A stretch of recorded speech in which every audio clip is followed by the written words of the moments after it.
যুক্তরাষ্ট্রের দেয়া ৪৮ ঘণ্টার যুদ্ধবিরতির প্রস্তাব প্রত্যাখ্যান করেছে ইরান। যুদ্ধে ১৩ মার্কিন সেনা নিহত এবং ৩৬৫ জন আহত জানালো পেন্টাগন। হরমুজ প্রণালী নিয়ন্ত্রণের শত্রু, নিরপেক্ষ এবং বন্ধু দেশ হিসেবে বিশ্বের বিভিন্ন রাষ্ট্রকে বিভক্ত করেছে ইরান। বিধানসভা নির্বাচনের মাধ্যমে বিজেপি শূন্য পশ্চিমবঙ্গ করার ডাক দিয়েছেন ভারতের তৃণমূল নেত্রী ও মুখ্যমন্ত্রী মমতা বন্দ্যোপাধ্যায়। যুক্তরাষ্ট্রে ওষুধ রপ্তানিতে শতভাগ শুল্ক আদায়ের ঘোষণা দিয়েছে হোয়াইট হাউস। আমেরিকান ওষুধের উৎপাদন বাড়াতে এই সিদ্ধান্ত।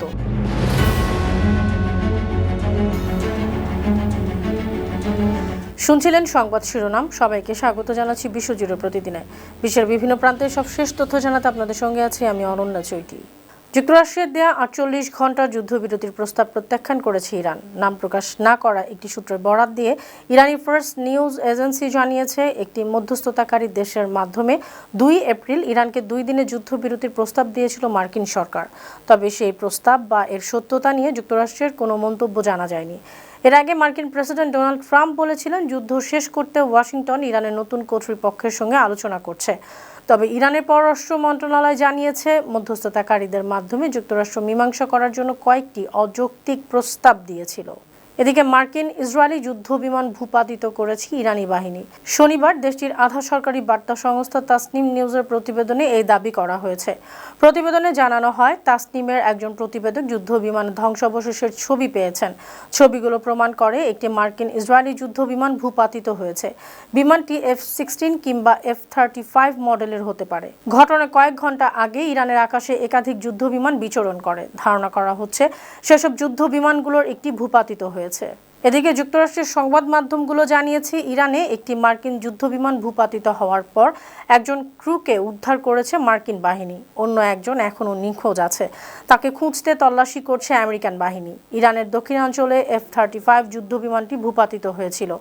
ইরানের রাষ্ট্রীয় সংবাদ মাধ্যম জানিয়েছে, ইরানের নিরাপত্তা বাহিনীও বিমানটির ক্রুকে খুঁজছে। একই সঙ্গে পারস্য উপসাগর অঞ্চলে আরেকটি মার্কিন যুদ্ধবিমান ভূপাতিত করার দাবি করেছে।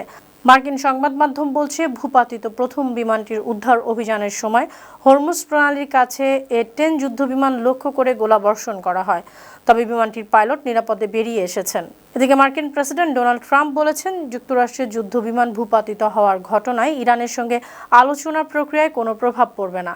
শুক্রবার এনবিসি নিউজকে টেলিফোনে দেওয়া সংক্ষিপ্ত সাক্ষাৎকারে এ অভিমত জানান তিনি।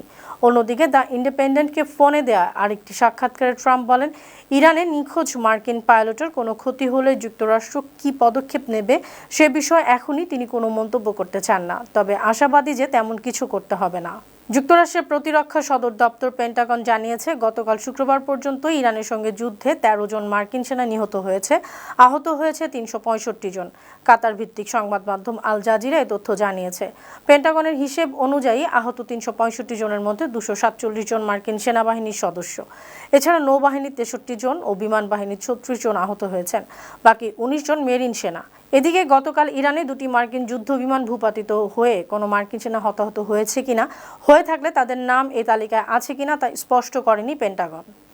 ইরান এবং মার্কিন ইসরায়েল যুদ্ধের উত্তেজনা স্থবির হয়ে পড়া হরমুজ প্রণালীতে দীর্ঘ বিরতির পর আবারও বাণিজ্যিক জাহাজের আনাগোনা শুরু হয়েছে। গেল বৃহস্পতিবার জাপান ও ফ্রান্সের মালিকানাধীন সহ মোট ৪টি জাহাজ গুরুত্বপূর্ণ এই সমুদ্রপথ পার হয়েছে। যুদ্ধকালীন পরিস্থিতিতে হরমুজ প্রণালী প্রায় বন্ধ হয়ে গেলে ইরান তাদের জলসীমায় লারাক দ্বীপের কাছে একটি বিশেষ রুট তৈরি করে। শিপিং জার্নাল লয়েডস লিস্ট এ রুটটিকে তেহরান টোল বুথ হিসেবে অভিহিত করেছে। মেরিন ট্রাফিকের তথ্যে জানা গেছে, বৃহস্পতিবার পার হওয়া জাহাজগুলো অপরিশোধিত তেল এবং এলএনজি ট্যাঙ্কার বহন করেছে। হরমুজ প্রণালীতে জাহাজ চলাচল নিয়ন্ত্রণ ও বিভিন্ন দেশের জাহাজের পারাপারের সুবিধা দিতে একটি নতুন ব্যবস্থা তৈরি করেছে ইরান কর্তৃপক্ষ।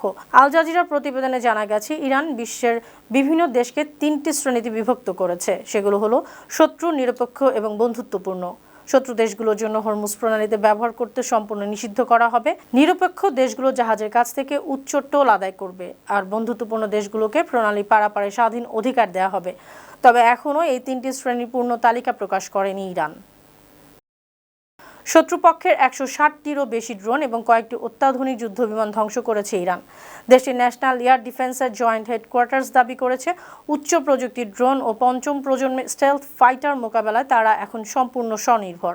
ইরানের air defence commander brigadier general Ali Reza Elhami বিবৃতি দিয়ে বলেছেন, তাদের প্রতিরক্ষা ব্যবস্থা উন্নত মানের ড্রোন এবং পঞ্চম প্রজন্মের যুদ্ধবিমান সহজেই ধ্বংস করতে পারে। অন্যদিকে ইরানি রাষ্ট্রীয় সংবাদ সংস্থা ইরনা জানিয়েছে, ইরানি বাহিনী ইতিমধ্যে হারমিস ও লুকাসের মতো উন্নত ড্রোন সহ অনেক ক্রুজ ক্ষেপণাস্ত্র ভূপাতিত করেছে।